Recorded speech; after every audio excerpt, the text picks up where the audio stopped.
I bet prior to this movie's release, I bet Vin Diesel was like, this shit ain't gonna work. And now that the movie's dropped and he watched it, I bet he's like, ah, shit.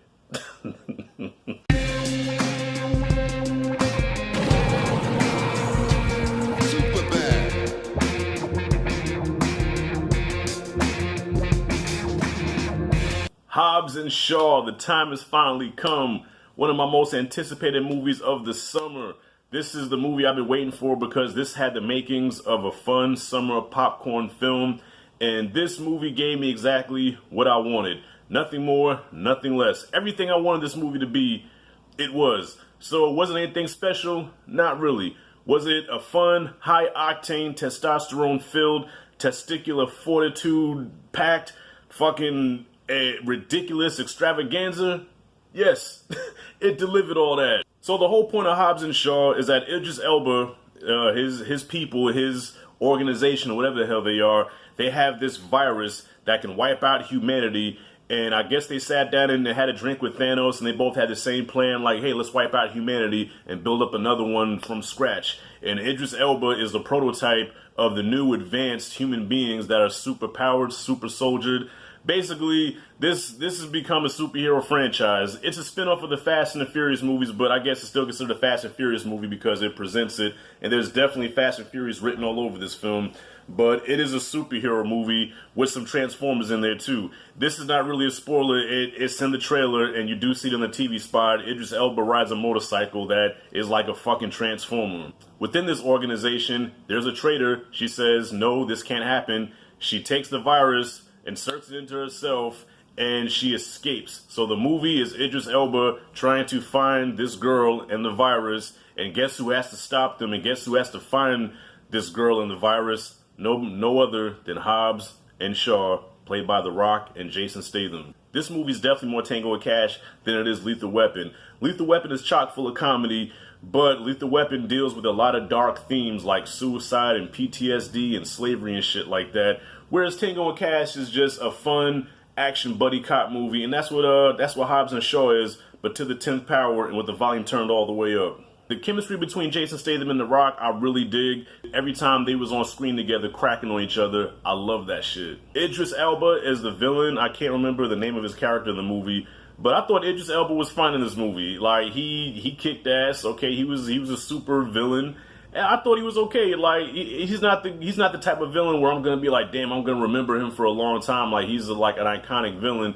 But I think he did serve his purpose. He was a foe that he was a force to be reckoned with for Hobbs and Shaw to handle. So I think Idris Elba did his job. Not the most memorable villain in the world, but he did serve his purpose, and I give props to that damn Transformers motorcycle that he had. The action in this movie is ridiculous. Okay, that's no secret. It's obvious. The action in this movie is ridiculous, but it's supposed to be ridiculous. If you want a semi-realistic action movie, watch Mission Impossible Fallout. But if you want the totally ridiculous, where you just throw physics out the window and realism, that's this movie. So if you go into it with that mindset of none of the shit in this movie is actually possible, I think you'll have a good time with it. But if you're one of those that says, oh, well, that's not possible. Nope, how can he do that? That is so fake. That just goes against everything that I learned in physics.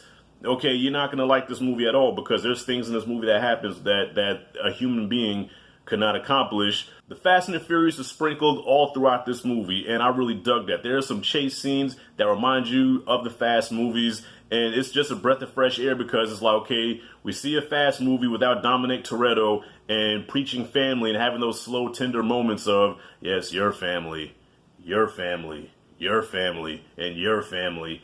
I got burnt out of that shit, okay? I don't care to see that anymore. I'd rather see The Rock and Jason Statham cracking jokes on each other and some kick-ass action sequences, and that's what I got.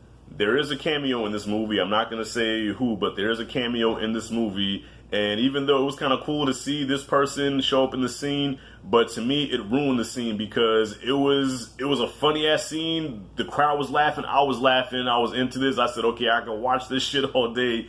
And then this person shows up and just totally deflates it, man. And I'm like, why do they have to do that? Ah, man, I guess... you know what? I can't hate, man. It was good to see this person in there, but I'm like, Could you have not put him in another scene? Because I was loving this the way it was, and then it just wonk wonk. It just tanked after that. I found myself laughing to, okay. There's one thing when you, and then it's just, That was a transition when this person showed up. One thing I'll say about this is that the trailer gave away too much, because as I'm watching this, and yeah, I'm supposed to be like kind of blown away by the effects and the action, but all the cool sequences that was in this movie was in the trailer. So nothing really caught me by surprise. There was no moment where I'm like, damn, that was a tight ass scene, because I've seen it in the trailer already. So this is one of those situations where, because the trailer showed too damn much, it kind of took away from the movie a little bit, but that's just me nitpicking, okay? Like I said before, nothing real special about this movie. It is a by-the-numbers action movie, okay? It follows the formula of an action movie to the T. There's nothing unique about it. There's nothing real different about it. It follows the formula by the numbers to the T. But I still had a great time with this movie. Summing this up, I'm going to give Hobbs and Shaw a B+. Fun time at the movies, man. Take your girl, go with your kids. It's a great time. The Rock kicks ass, man. I'm trying to get my swole game up like him, because The Rock is just fucking, even at almost 50 years old, the guy still has muscles on top of muscles. And hey, like your boy said in Tropic Thunder, look, man, you know, I'm trying to come up too, man, you know, but it's tough. Any tips, Rock? Any tips? So y'all, B+ is what I got. What did you guys think of Hobbs and Shaw? Comment freely below. Thank you for watching. As always, this is Rashad G signing out. See you in the next video.